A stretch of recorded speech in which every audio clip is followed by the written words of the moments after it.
Proseguimos ahora con la conferencia Eras Geológicas con el doctor Anthony Earle, quien es médico patólogo en el Centro Hospitalario Dr. Armodio Madrid. Es profesor de patología e histología en la Universidad Latina, en la Universidad Columbus y en la Universidad de Panamá. Es miembro de APA, de la Asociación Panameña de Aficionados a la Astronomía, como docente. Ha sido 2 veces presidente de la APA. Es un divulgador científico en astronomía, en evolución y en paleontología. Ha sido productor de programas radiales sobre ciencia y cultura. Con ustedes, el doctor Anthony Earle, con la charla Eras Geológicas. Buenas noches, soy el doctor Tony Earle.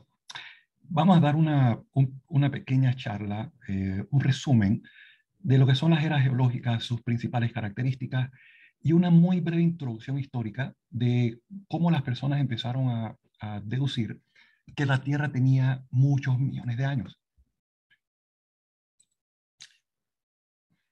Un tema curioso, en el siglo XVII, el arzobispo Armagh en Irlanda, James Ussher, calculando, utilizando la Biblia, propuso que la Tierra se había creado el 22 de octubre del año 4004 a.C. Esto daba una edad de la Tierra de más o menos 6.000 años.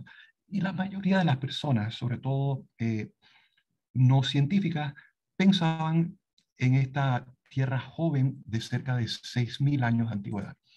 Sin embargo, en este mismo siglo, Nicolás Steno, por ejemplo, siglo XVIII, algunos consideran a Steno como el abuelo, uno de los que inician la geología moderna. Él propuso el principio de la superposición. ¿Qué decía este principio? Que los estratos de la Tierra, mientras más superficiales eran, más recientes. Algo que nosotros vemos ahora como muy lógico o sentido común, pero posiblemente fue de las primeras personas en proponer esto. Estos estratos, mientras más profundos son, eran más antiguos. Este es el principio de la superposición en el cual se basa la estratigrafía, que es una de las ramas de la geología. Esto fue siglo XVIII. En este mismo siglo, James Hutton, un geólogo escocés, considerado por muchos el padre de la geología, fue también de los primeros en proponer que la Tierra cambiaba muy lentamente, muy gradualmente, y este cambio no duraba miles de años. Él amplió la escala de tiempo a millones de años. Empezamos entonces a tener un concepto de lo que se llamaba en esa época y actualmente tiempo profundo. La Tierra no tiene miles de años de antigüedad, sino millones de años de antigüedad. Y ya en el siglo XIX, sobre todo geólogos y científicos, la gran mayoría de origen británico, ingleses y escoceses, empezaron a darle nombre a estos distintos estratos y muchos de ellos tienen un origen, una relación con sitios, lugares e incluso tribus antiguas de Inglaterra. Eh, Muchos de ellos conocían ya el orden de estos estratos, que ya empezaron a recibir los nombres que utilizamos hoy día, el cámbrico, el carbonífero, el pérmico. El problema de ellos es que no tenían una escala de tiempo absoluta. Sabían que el Cámbrico fue uno de los primeros, pero no sabían exactamente hace qué tanto tiempo. Ya muchos tenían la idea de que eran millones de años, pero el tiempo perfecto o la edad perfecta no la conocían. Eso se dio posteriormente con la introducción de las medidas radiométricas y el descubrimiento de los elementos radioactivos. Pudimos tener una regla mucho más confiable para determinar tiempo absoluto. Entonces ya para el siglo XIX teníamos la gran mayoría de esta jerarquización en el tiempo geológico de la Tierra. Desde el punto de vista jerárquico, el rango de tiempo más grande es el eón. Y hay 4 eones. El eón adiano, el eón arquiano o arcaico, el eón proterozoico y el eón fanerozoico. Generalmente los 3 primeros se unen dentro de un supereón, el precámbrico. Pero una cosa también curiosa, estos primeros 3 eones, adiano, arqueano y proterozoico, eh, son básicamente, fueron el 88-89% de toda la historia de la Tierra. Lo último, el último eón, el eón fanerozoico, del cual estamos más acostumbrados, porque aquí están los fósiles que nosotros más conocemos, es el último 12% de todas las eras geológicas, de toda la vida de la Tierra. Es un eón el más reciente, pero mucho más corto que los demás. Y este eón fanerozoico se divide en las eras que nosotros estamos más acostumbrados a escuchar, posiblemente más populares, más significa vida media, el mesozoico, que significa, perdón, paleozoico, vida antigua, el mesozoico, vida media, y el cenozoico, vida reciente. Lo que vamos a hacer es, vamos a ir viendo primero estos tres eones del precámbrico con sus principales características, y después vamos a ver la parte fanerozoica, que tenemos mucho más información, porque como es más reciente, tenemos más registro fósil y más conocimiento. Así que vamos a empezar por el eón adiano, el primero. Se inició con el origen de la Tierra y el sistema solar hace 4.500 millones de años y duró cerca de 500 millones de años. Esta fue la época en que la Tierra tenía una corteza prácticamente fundida, estaba empezando a formarse la corteza. Y en esta época, o en este eón, mejor dicho, ocurrió lo que hipotéticamente se piensa, hay varias evidencias sobre esto, de que un cuerpo llamado Theia se estrelló contra la Tierra y de ahí surge la Luna y de ahí surge la inclinación del eje terrestre que hoy nos da las estaciones. Al final del eón adiano empieza la Tierra a la superficie de la corteza terrestre a enfriarse y empezamos a ver las primeras formas de agua permanente o los primeros depósitos de agua permanente en la Tierra, al final del eón adiano. El eón adiano tiene este nombre de Hades, el infierno griego. El siguiente eón que vamos a ver es el arqueano, que viene de arcaico o antiguo, de 4.000 a 2.500 millones de años. Aquí la corteza ya está completamente fría, ya se han formado los continentes y empiezan a aparecer más o menos hace 3.500 a 3.700 millones de años las primeras formas de vida. Empezamos a tener los primeros registros indirectos primero y después directos de la aparición de la vida en la Tierra. Inicialmente eran organismos primitivos, procariotas. Y lo otro importante de esta época fue que la atmósfera era una atmósfera reductora, había muy poco oxígeno, cerca de 2% oxígeno. Hoy día es 21%. En esta época era una atmósfera con muy poco oxígeno.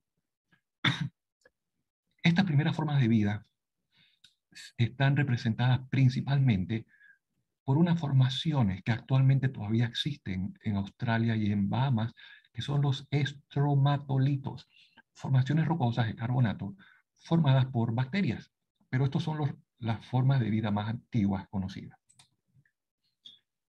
Esto es un fósil de Groenlandia que tiene 3.700 millones de años, que es la evidencia indirecta más antigua de vida en la Tierra. El siguiente eón es el proterozoico. Proterozoico es de 2.500 a 542 millones de años. Básicamente va desde la formación del oxígeno, de una atmósfera oxidativa, hasta la aparición de eucariotas, que son organismos un poco más avanzados, y los primeros organismos multicelulares. En este eón proterozoico ocurrió lo que se llama la gran oxidación. Algunos autores le llaman la crisis oxidativa o el holocausto oxidativo, porque cianobacterias, un tipo de bacteria, empezó a producir oxígeno que irónicamente resultó ser tóxico para las primeras formas de vida. Así que muy posiblemente hubo una enorme extinción de todas estas formas de vida primitivas iniciales que que el oxígeno era tóxico para ellas. Este es el proterozoico. Al final del proterozoico empezamos a ver los primeros animales multicelulares, las primeras esponjas, los primeros gusanos, entre comillas, o en una especie de gusano, las primeras medusas. Este que está aquí es uno de los primeros animales, la Dickinsonia. Y al final de este eón proterozoico, ya entonces empezamos a ver muchos de estos grupos de nidarios, que son las medusas, los corales, y muchos de estos animales primitivos en mucha mayor cantidad. Vamos ahora al último eón, al eón fanerozoico, del cual tenemos mucho más información, porque ya tenemos más fósiles y es más reciente, así que tenemos mayor registro fósil de este eón fanerozoico. Y del fanerozoico vamos a empezar por el paleozoico, la era paleozoica, y vamos a ir viendo las principales características, los principales periodos de cada era. El paleozoico, como les mencioné, significa vida antigua y está formado por estos 6 periodos: cámbrico, ordovicense, silúrico, devónico, carbonífero y pérmico. Muchos de estos nombres, ahora veremos, son de tribus y de regiones en Inglaterra, donde muchos de los geólogos, muchos de los primeros geólogos eran de este lugar. Vamos entonces con el paleozoico y el cámbrico primero. Empezó hace 542 millones hasta hace 485 millones de años. El nombre cámbrico viene de Cambria, era el nombre antiguo latín que le daban a Gales, uno de los estados del Reino Unido. En este periodo cámbrico ocurrió la famosa llamada Gran Explosión. ¿A qué se le llama esto? Empezaron a surgir como si fuera una enorme explosión, una gran cantidad de fósiles. Esto muy posiblemente es una ilusión. ¿Por qué? Al inicio de esta gran explosión empezamos a ver animales con partes duras, con concha, con partes de quitina y partes más duras que sí se fosilizan más fácilmente. Así que lo más seguro es que no hubo una aparición súbita de todos estos animales y organismos, sino que esto ya venía de un tiempo atrás, solo que los animales anteriores tenían una estructura mucho más blanda, por lo cual era mucho más difícil que formaran fósiles. Para este periodo cámbrico aparecen entonces los animales con concha. Hay muchos más fósiles ahora. Los artrópodos son la vida predominante en el mar. Aparecen los primeros crustáceos, los primeros cefalópodos, que son los nautilos, las primeras formas parecidas a pulpos. La tierra firme, sí era un espacio árido, seco y rocoso, sin plantas, aunque recientemente se descubrió posiblemente las primeras huellas de algunos de estos animales primitivos que logró aventurarse fuera del mar, de hace 530 millones de años. Posiblemente es una prueba indirecta. El siguiente periodo es el ordovicense, 485, 444 millones de años. Aquí también los artrópodos eran la vida predominante en la Tierra, pero empezaron a surgir también una gran variedad de moluscos, como este Nautilus, que es un tipo de cefalópodo. Aparecen los primeros vertebrados verdaderos, que eran peces sin mandíbula, peces bastante primitivos al inicio del ordovicense. Empieza la colonización de las plantas o de la tierra firme por parte de las plantas en el ordovicense. Aquí también ocurre una gran diversificación de animales que se llamó a sí mismo la gran radiación o el gran evento del ordovicense. Gran cantidad de distintas especies y géneros, sobre todo de moluscos y artrópodos, aparecen en este periodo. Al final del ordovicense ocurre la primera de las 5 grandes extinciones. No fue la más grande, fue la segunda más grande, pero fue la primera de las grandes extinciones. El 85% de casi todas las series de especies marinas se extinguieron al final. Estos son algunos de los peces ya un poco más avanzados del final del ordovicense. Eran peces sin mandíbula. Tenían una especie de filtro en en la cabeza. El periodo silúrico, 444 a 419 millones de años. De esta era paleozoica, de los más cortos, aquí aparecen los primeros peces con hueso. Muchos de los peces anteriores tenían estructura cartilaginosa y unas estructuras llamadas placas en la parte externa, pero los primeros peces óseos o teleosteos verdaderos aparecen en el silúrico. Aquí también surge uno de los animales más famosos de esta época, el Eurypterus, que era un tipo de escorpión marino.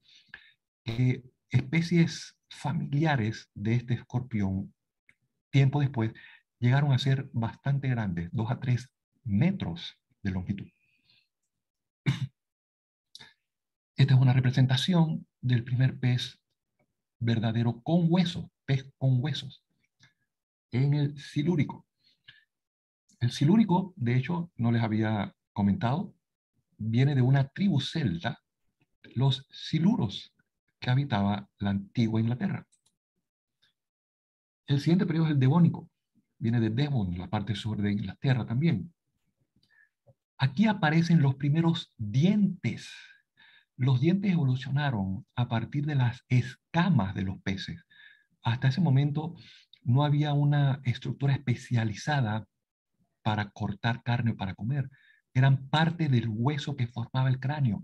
Los dientes se inventaron, entre comillas, en el Devónico, más o menos 410 millones de años atrás. Este es el Dunkleosteus, uno de estos peces placodermos, casi 10 metros, que irónicamente se alimentaba de tiburones, otra de las especies que habitaron muchas de estas especies, gran diversidad, habitaron en este periodo del Silúrico. Y un paso importantísimo en el Devónico fue la aparición de los primeros tetrápodos, animales con 4 extremidades. Ellos surgieron a partir de peces primitivos, como el Eustenopterón. Estos peces, que tenían aletas lobuladas, llamados sarcopterigios, de aquí se originaron los primeros tetrápodos, que posteriormente formaron los anfibios y eventualmente reptiles, aves y mamíferos. El Pantherichthys, y uno de los más importantes que está aquí en la ilustración, el Tiktaalik, de hace 375 millones de años. Es un híbrido entre un pez y un anfibio. Aletas lobuladas, ya parecen patas, ya tiene cuello. Los peces no tienen cuello. Esto es una característica de un tetrápodo. Del Tiktaalik empezaron a surgir entonces los primeros anfibios o de un animal parecido a Tiktaalik. Esto es devónico, o devónico. Y este posiblemente es uno de los, quizás no el primero, pero uno de los primeros tetrápodos, uno de los primeros animales que caminaba. Vemos el acto de caminar como algo ahora muy natural. Estos fueron los primeros animales que caminaban, que no se arrastraban con aletas, sino con patas. Uno de los primeros tetrápodos, el Acanthostega. El siguiente periodo fue el Carbonífero, llamado la edad de los anfibios. Y no les comenté, las dos edades, los dos periodos anteriores, el Silúrico y Devónico, muchas veces también se le llama edad de los peces. Este periodo del Carbonífero a veces se le conoce como edad de los anfibios porque era la vida terrestre, al menos predominante, como este que está aquí, Eriops, algunos llegaban a medir más de 3 metros. En el Carbonífero, los primeros tetrápodos se dividieron en dos grandes grupos. Los saurópsidos, que posteriormente dieron lugar a los reptiles, más o menos es el grupo de los reptiles actuales, y los sinápsidos, antes llamados reptiles mamiferoides o reptiles parecidos a mamíferos, aunque hoy día se les clasifica dentro del grupo de los protomamíferos. Esta es una escena típica del Carbonífero. Este es un sinápsido. Este es un anfibio antiguo, del Carbonífero, enormes. Insectos gigantescos como Meganeura, de casi 75 centímetros. 100 pies gigantes de 1 o 2 metros. En esta época, la cantidad de oxígeno en la Tierra era mucho mayor de la que tenemos hoy día. Esto permitió que muchos artrópodos crecieran a este tamaño. Este es fósil de Meganeura, cerca de 75 centímetros, o posiblemente el insecto más grande. Y este es Hylonomus, el primer reptil verdadero. Apareció en el Carbonífero. El último periodo del Paleozoico es el Pérmico, 299 a 252 millones de años atrás. Aquí el grupo de sinápsidos, los antiguamente llamados reptiles parecidos a mamíferos, se dividen en dos grupos. Los pelicosaurios, como este Dimetrodon, de los más famosos, no es un dinosaurio, este no es un dinosaurio, y los terápsidos, del cual posteriormente se originaron los mamíferos. Estos eran los animales predominantes en el Pérmico. Este es Lystrosaurus, de los más comunes, un híbrido entre un reptil y un mamífero, y uno de los pocos que logró sobrevivir la gran extinción del Pérmico, que fue la más grande de todas. Cerca del 90, casi 95% de todas las especies, sobre todo marinas en particular, se extinguieron. Fue la mayor extinción masiva de la historia. Este es otro terápsido, Lycaenops, híbrido entre igual un reptil y un mamífero. Protomamíferos. Vamos ahora con el Mesozoico. Vida media, con sus tres periodos, Triásico, Jurásico y Cretácico. El Jurásico, 252 a 201 millones de años. El nombre viene de las montañas Jura, entre Francia y Suiza. En el Jurásico aparecen los primeros dinosaurios verdaderos. Actualmente el más antiguo es el Nyasasaurus parringtoni, de 240 millones de años. Anteriormente, el dinosaurio más antiguo era Herrerasaurus, descubierto en Argentina, y el Eoraptor. Este de la foto es Coelophysis. No es el más antiguo, pero es de los dinosaurios más antiguos. En este periodo también aparecen los primeros mamíferos, que evolucionaron a partir de los terápsidos. Muchos de estos terápsidos que vimos en el periodo anterior lograron sobrevivir la extinción y pasaron al Triásico, pero posteriormente fueron reemplazados por los dinosaurios. De los primeros mamíferos endotérmicos, Morganocodon, del tamaño de una pequeña zarigüeya o una rata grande. Primeros mamíferos verdaderos aparecen en el Triásico. Un Dicinodonte, otro de estos terápsidos, grande, enorme. En el Jurásico, 201 a 145 millones de años de antigüedad. El Jurásico aparecen los primeros saurópodos, aparecen los primeros ictiosaurios, como este, casi el tamaño de una ballena, el Chonisaurus, aparecen los primeros estegosaurios, aparecen las primeras aves, como el Archaeopteryx, aparecen los primeros ceratópsidos, estos dinosaurios que tenían cuernos en la cabeza. Y aquí una pequeña aclaración. Este es el periodo Triásico. Creo que les dije que era el Jurásico. Este es el Triásico, el primero de los periodos del Mesozoico. Posteriormente vino el Jurásico. Ahora sí, este es el Jurásico. En el Jurásico también empezaron a diversificarse en el mar, sobre todo, una serie de reptiles marinos que no eran dinosaurios. Prácticamente ningún dinosaurio era marino. Estos eran familia, pero no eran dinosaurios. Los plesiosaurios, en el caso del ejemplo de esta imagen, un elasmosaurio, típico reptil marino del Jurásico.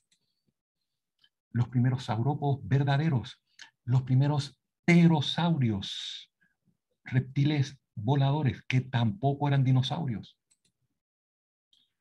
Y el famoso Archaeopteryx, de las primeras aves, otro híbrido entre reptil y ave. Tenía cola de reptil, garras de reptil, cabeza de reptil con dientes como un reptil, pero tenía plumas. El primero descubierto en los años 50, 1850 en Alemania. Súper importante este fósil, de los primeros que evidenciaba la transformación de un animal a otro, aquí en este caso de reptil a ave. El último periodo del Mesozoico es el Cretáceo, donde aparecen los grandes saurópodos, como este argentinosaurio, de los dinosaurios más grandes, si no el más grande de todos los tiempos. Los pterosaurios siguieron creciendo, como este Quetzalcoatlus, 11, 12, quizás hasta 13 metros de envergadura, gigantesco, muy posiblemente el animal volador más grande que ha existido en la historia. Vivió el Cretáceo. Y quizá el más famoso de todos los dinosaurios, el tiranosaurio, aquí tratándose de comer a un triceratops, otro de los más famosos, un ceratópsido. Tiranosaurio es el más famoso, pero no fue el dinosaurio carnívoro más grande. Actualmente hay 2 o 3 fósiles de dinosaurios carnívoros, terópodos, más grandes que el tiranosaurio. El Spinosaurus, el Carcharodontosaurus y el Giganotosaurus. Los 3 posiblemente eran un poco más grandes que el tiranosaurio. Pero este es el más famoso, el más popular. Y fue de los últimos dinosaurios. Vivió para el final del Cretáceo. Todos estos dinosaurios se extinguieron al final del Cretáceo, durante la gran extinción, que es la más famosa, aunque no fue la más grande, ni la última. Todos los dinosaurios se extinguieron. Gran parte de los animales marinos y todos los reptiles marinos se extinguieron. Los grandes reptiles marinos, por lo menos. Y aquí empieza entonces en la última era, el Cenozoico, que lo hemos dividido o se ha dividido en 2 periodos, el Paleogeno y el Neogeno. Ambos en conjunto forman el Terciario y el periodo Cuaternario. Estos distintos periodos se han dividido en épocas: Paleoceno, Eoceno, Oligoceno, del Paleogeno, Mioceno y Plioceno, del Neogeno, y Pleistoceno y Holoceno, el más reciente, como parte del periodo Cuaternario. Vamos a ver medio minuto, muy brevemente, cada una de estas épocas de estos periodos del Cenozoico. El Paleoceno. Una vez se extinguieron los dinosaurios, quedaron muchos nichos ecológicos libres para que los mamíferos pudieran ocuparlos. Al inicio eran mamíferos pequeños, pero ya al final del Paleoceno, más o menos hace 56 millones de años, ya empezamos a ver mamíferos por lo menos de un tamaño mediano, como este Barilambda, del tamaño más o menos de un tapir actual. En el Eoceno aparecen las primeras ballenas hace 55 millones de años, que evolucionó a partir de un artiodáctilo parecido a un cerdo. La evolución de la ballena está hermosamente representada en los fósiles, que obviamente hay muchos huecos, pero hay mucha evidencia de cómo un animal tetrápodo terrestre se fue convirtiendo lentamente en lo que hoy conocemos como una ballena. Y este es posiblemente el más antiguo, Himalayasaurus. Perdón, Himalayacetus, no saurus, cetus de ballena, la primera ballena de hace 55 millones de años. Oligoceno, la última época del Paleógeno. Aquí aparece el mamífero más grande de la historia, el Indricotherium, antes llamado Baluchiterium, también llamado Paraceratherium. Mamífero más grande de la historia en el Oligoceno, hace 28 millones de años. Y una cosa que nos interesa a nosotros, en este Oligoceno aparecen los primeros simios, no los primeros primates. Los primeros primates aparecieron a mediados del Paleoceno. Los primeros simios, primates avanzados, aparecieron hace 25 millones de años. y fueron los que posteriormente originaron a los homininos y finalmente a los humanos. En el Mioceno, la primera época del Neógeno, ocurrió el gran intercambio americano, también llamado gran intercambio biótico americano, hace 9.5 millones de años. ¿Por qué? Surge el Istmo de Panamá. Muchos animales placentarios del norte migran hacia el sur y muchos animales marsupiales del sur migran hacia el norte. Fue un enorme intercambio de fauna y también de flora cuando surge Panamá. Aparecen en esta época, el Mioceno, los primeros mastodontes. Y algo importante, aparecen los primeros homininos, antes llamados homínidos. Este es el hominino, o sea, el representante de nuestra línea de evolución humana más antigua conocido actualmente, el Sahelanthropus chadensis, de hace más o menos 6.5 millones de años. Se separó de nuestro primo más cercano, el chimpancé. Tenemos un antecesor común con el chimpancé. Para el Plioceno aparecen los primeros mamuts hace 4.8 millones de años. Evolucionan los famosos Australopithecus, como Lucy, varias especies, Australopithecus africanos, Australopithecus afarensis. Homininos también, más avanzados que Sahelanthropus, más avanzados que otros homininos antes considerados los más antiguos, Ororin, Ardipithecus.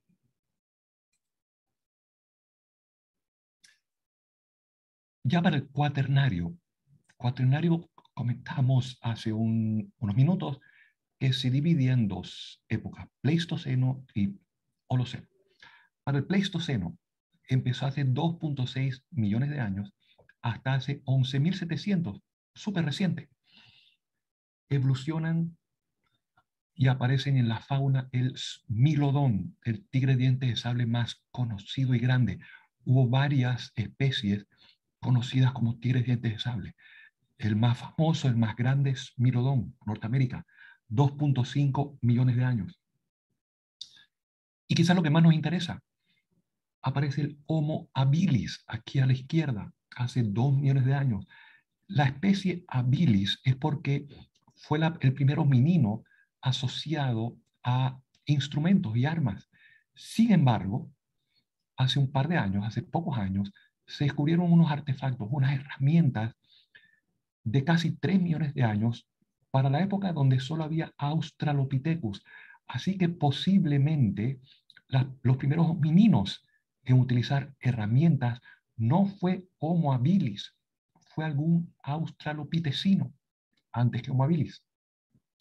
Esa historia está evolucionando. A la derecha, Homo heidelbergensis aparece hace 600.000 años. Importante porque este fue el antecesor de Neandertal, Homo neanderthalensis y Homo sapiens. De aquí surgen ellos dos. El Neandertal aparece hace 350.000 años y se extinguió hace más o menos 40.000. Homo sapiens, los fósiles más antiguos, hace 300.000 años. Eso se descubrió también hace unos años atrás. Hasta este momento, los fósiles más antiguos de Homo sapiens tenían 195.000 años. Recientemente, hace un par de años, se descubrió unos restos de Homo sapiens de 300.000 años. Así que hasta ahora son los Homo sapiens más antiguos conocidos.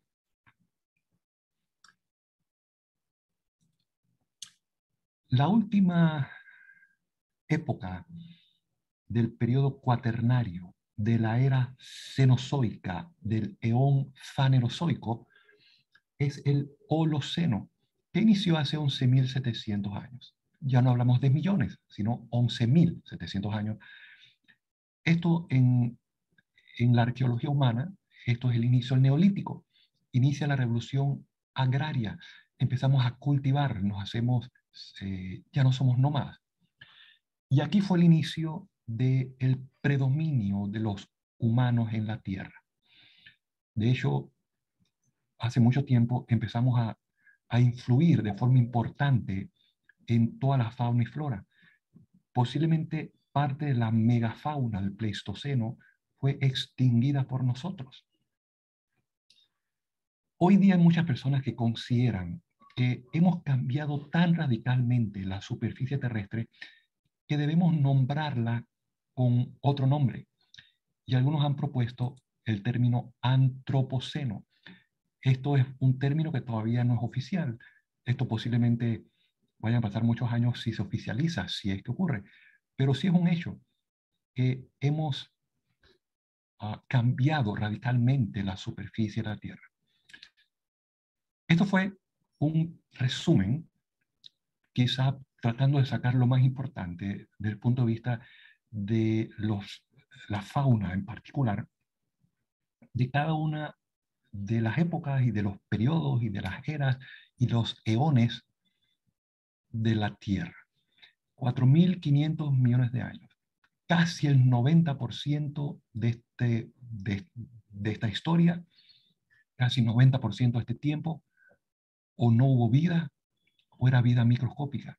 Fue en los últimos 500 millones de años que hemos visto el desarrollo de toda esta gran variedad de flora y fauna, de vida multicelular y compleja, que culminó finalmente, bueno, entre comillas culminó, porque la evolución continúa con la aparición del hombre y su gran impacto en la Tierra. Muchas gracias por su atención hoy en el Día de la Tierra. Hasta luego.